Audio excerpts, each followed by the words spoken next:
Excuse me. Excuse me.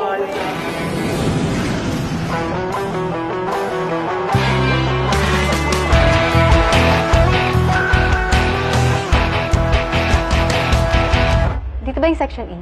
Not here. Go back to the main building. Sabi kasi nung... Are you deaf? Leave! Higher Value International School. Mula sa araw na to, dito na ako mag-aaral. Kaya mo yan, JJ. Wow! Mukhang mayayaman lahat ng tao dito, ah. Excuse me po. Saan po ito? Section E? Ew. Ano naman kung Section E ako? Wala naman siguro masama maging Section E. Siya ang bagong classmate ninyo. Let's welcome her.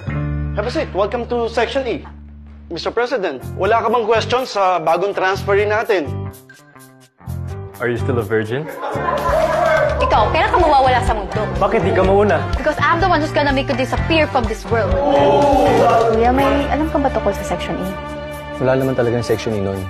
Nagkakaroon lang pag may mga students na nagkakaroon ng kaso. Mga pasaway.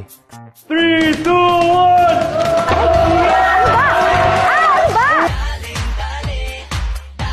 JJ, huh? She's getting on my nerves. She needs to drop out or transfer. I don't care. I want her out. Let's see if you can catch this! This is off limits. Ano meron dyan? May tinatago ka, no? Either you shut up, or I'll make you shut up.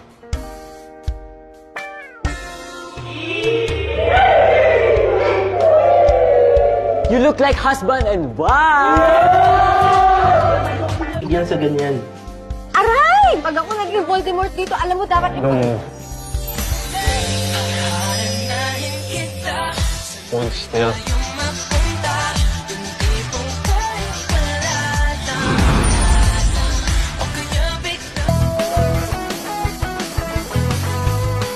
Andito na si JJ! Kailan na! Once a Section E, always a Section E. Malandi siya.